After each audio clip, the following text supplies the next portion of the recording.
The Sumerian King List. Some ancient kings were said to rule for thousands of years. Could the Anunnaki have altered human genetics to extend lifespans? And then there's the Dendera light in Egypt, a carving that some claim shows an ancient light bulb. Is it a sign that the Anunnaki shared their technology with the Egyptians? These are mysterious Anunnaki discoveries scientists cannot explain. The Anunnaki, were they gods, aliens, or something in between? Ancient Sumerian texts might hold the key to unlocking their secrets. There's the mystery of the Laetoli footprints in Tanzania. Could they be the remnants of giants or extraterrestrials who once roamed Earth? And the cylinder seals of Mesopotamia. Could these ancient carvings actually be proof of extraterrestrial involvement in our history? These are mysterious Anunnaki discoveries scientists cannot explain. If you've ever dived into the world of ancient mysteries and extraterrestrial theories, you've probably come across the Anunnaki at some point. But who exactly were they? Well, in the world of ancient astronaut theories, the Anunnaki are often portrayed as a race of these advanced extraterrestrial beings who came to Earth thousands and thousands of years ago. Originating from the ancient Sumerians, though, who lived in what's now modern-day Iraq, the Anunnaki were said to be gods who helped in shaping early human civilization, influencing everything from agriculture to advanced technology. Some even believe that they created humans themselves. Think of them like the ancient version of superheroes or divine beings who had control over natural forces, life, and death. They were often shown as super important, with a lot of influence over kings and kingdoms. In a way, the Anunnaki were believed to be the reason things worked in the world. Everything from the seasons to how people behaved was thought to be under their watchful eyes. So, it's no surprise that these entities described in the earliest known form of writing are still talked about today. So there's a little story that's been circulating online. Supposedly in 2024, archaeologists working in Iran's desert region uncovered a tomb, estimated to be around 12,000 years old. The burial site contained artifacts like metallic objects, pottery, and skeletal remains. Some of the items had symbols that looked a lot like the depictions of the Anunnaki found in the Sumerian records. The Anunnaki were often described in Sumerian texts as beings who arrived on Earth hundreds of thousands of years ago, supposedly to extract resources like gold, and that they created humans through genetic altering to put them to work as a labor force. Now, these accounts are rooted in mythology, but the recent discovery in Iran has led some to speculate about a possible connection between these ancient stories and the artifacts found. Apparently, researchers are carrying out DNA analysis on the remains and artifacts to try and determine their origins.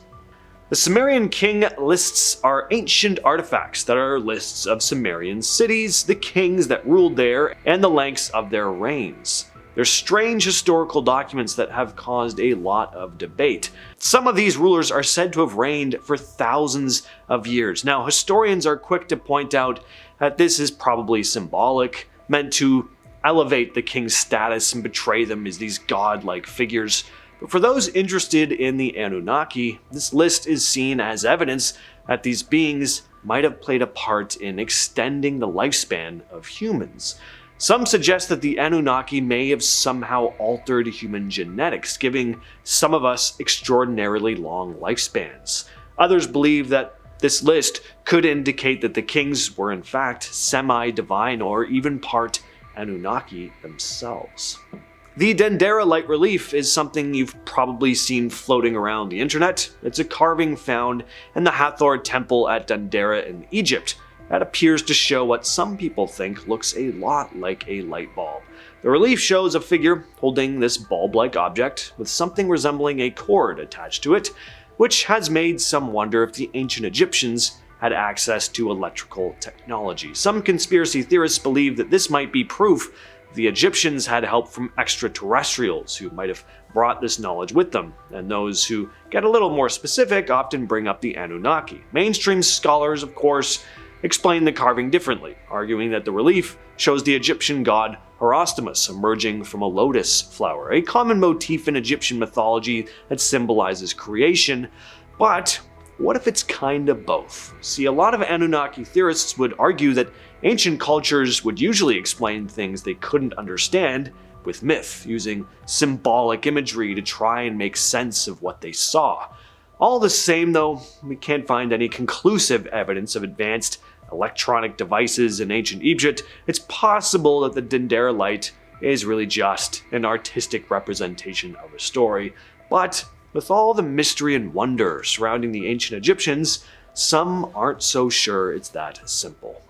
One of the more intriguing aspects of the Anunnaki theory involves their supposed connection to the biblical Nephilim. The Nephilim, as described in the book of Genesis, were giants, offsprings of the sons of God and the daughters of men. Some believe that these sons of God were actually the Anunnaki, extraterrestrial beings who came to Earth and mated with human women, resulting in a race of these giant beings.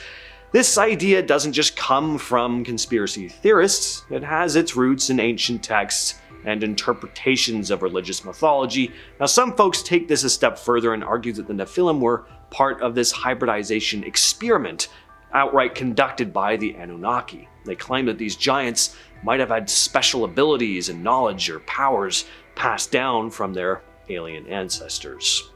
When it comes to ancient languages, the Sumerians were ahead of the time. They developed one of the earliest known written systems, cuneiform. But what's interesting for those who subscribe to the Anunnaki theory is the idea that there's some lost Anunnaki language buried in these ancient texts. Scholars have done extensive work decoding the Sumerian and Akkadian languages, but some believe there's more to these texts. They claim that certain symbols and words or phrases in Sumerian writing could actually represent an entirely different language, filled with cryptic messages that could contain knowledge of advanced technology, extraterrestrial history, or some even say secret instructions for humanity.